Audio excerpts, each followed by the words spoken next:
I don't know if you can see that, but that's the sun. It's the first time this thing has been out in probably 2-3 weeks right now. All right, so I have been having a lot of issues with underexposed shots, as you can see. Anyways, I'm going to be kind of testing out my light meter today.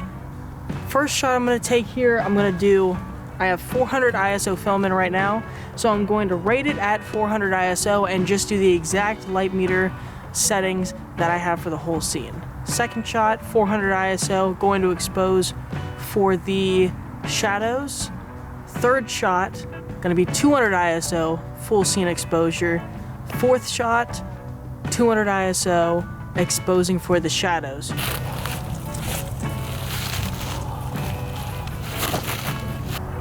So right now for 400 ISO, I'm getting f8 with a shutter speed of 125.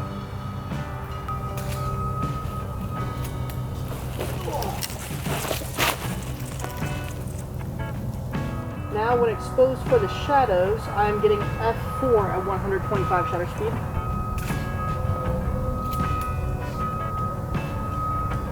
Now overexposing, rating it at 200 ISO.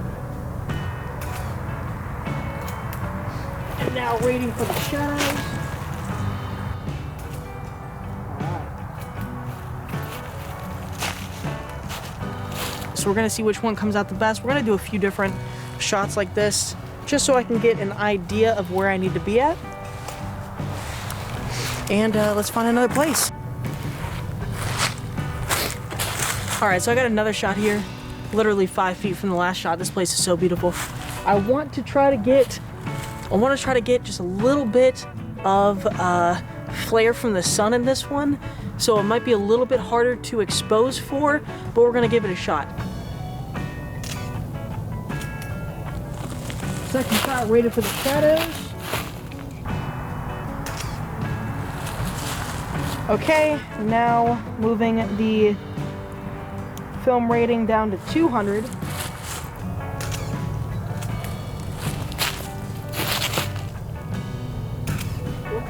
Nope.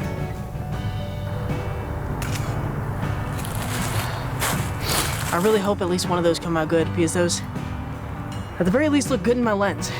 All right, so third set of shots here. Really like the texture of that tree, and it's kind of right towards where the sun's coming in, so we have a nice golden hour glow to it. This one, not directly at the sun, not directly at the sky, so it's gonna be another interesting shot to kind of get the 4 shots that we're looking for. Exposed for the light. Next, rated 200 ISO.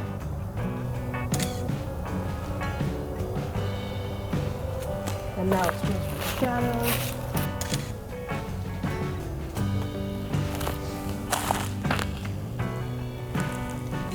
And just like that, I'm already almost halfway through a roll of film.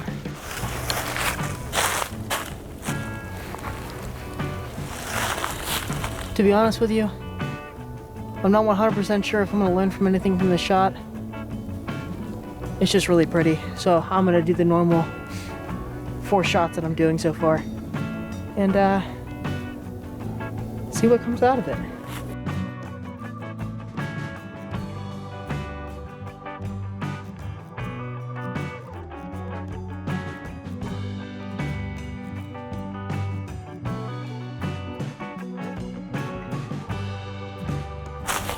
Okay, I'm gonna try to get, I don't know what this is, it almost looks like cotton, something flowering. I'm gonna see if I can get kind of in between those.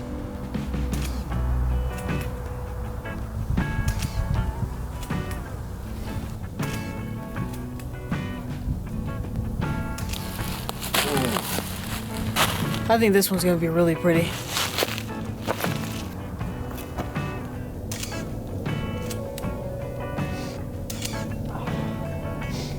Whew.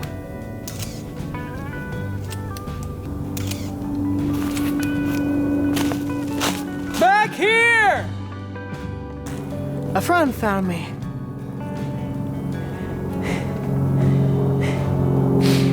legs hurt. Oh, you got down way lower than I did. I've never been here.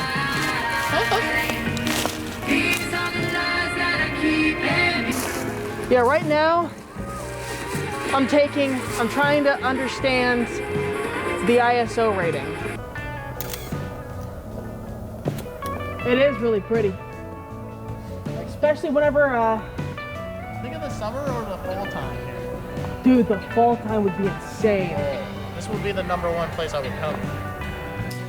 What is up, guys? I'm back at home and I was just kind of flipping through the photos, and it's very obvious that exposing for the shadows is by far the best.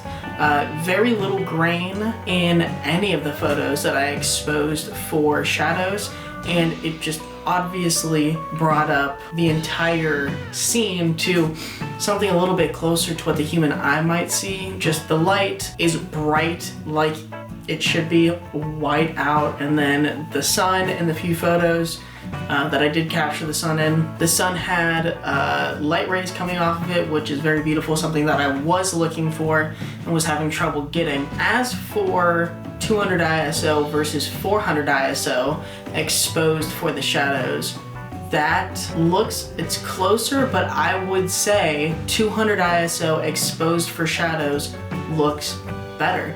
This was all on Fujifilm Superia 400.